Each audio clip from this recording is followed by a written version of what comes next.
Manufacturing. This is where the pain will be really hard in the United States, especially over the longer run. The United States needs to prepare for a world where the Chinese are gone. They are quite literally dying out. So we need to double the size of the industrial plant, and we've been working on that in bits and pieces over the last 6-7 years, but we have a lot of work to do.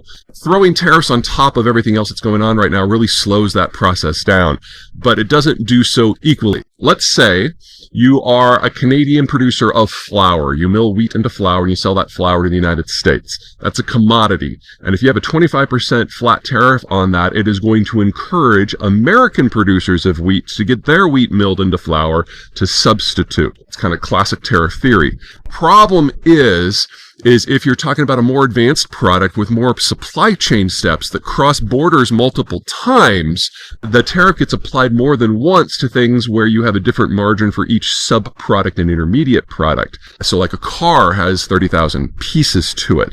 And in the United States, courtesy of NAFTA, which Trump should know this because he renegotiated NAFTA when he was president the first time, these products oftentimes cross the borders multiple times for value added in specific pieces. And so you can have a multiplication effect of the tariffs, the more sophisticated the manufacturing process is. And by putting a higher tariff on Canada and Mexico than China, much less anywhere else, encourages that same substitution product, like I described with the flour example, but going in the opposite direction, as people will be induced to source their products from somewhere that is not under the tariffs.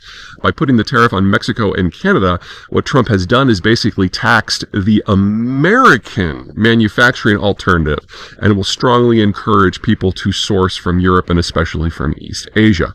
So we need to double the industrial plant, and the tariffs have basically taken the part of the system that is most vulnerable, getting things from China to here, and basically stalled it and put it into screaming reverse. And I cannot underline how excited that the Chinese are that Trump has decided to do this.